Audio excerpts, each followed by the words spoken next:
How to change country region in Subway Surf game. So hello guys, in this quick tutorial video I will tell you how you guys can do that. So for that we will simply open Subway Surf game.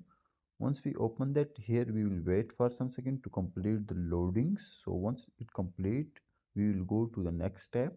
Now here you guys can see settings on top right corner, on down you guys can see tap to play. So I'll simply click on top right corner settings icon. Once I click here you guys will see Bombex, music, sound effects, country, region. So I will simply click on country region. Once I click on country and region, here I will select the selected country that I want to change. For example, I want to change to Greece. So I'll simply click on Greece. And once I click on Greece, that's it. I'll simply click on cross, and that's it. Our country region will be changed. Like here, you guys can see. Let's do it again. For example, I want to change Chile. Here you guys will see changes will apply next week.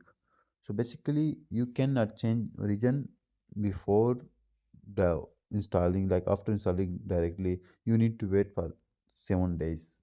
Thanks for watching.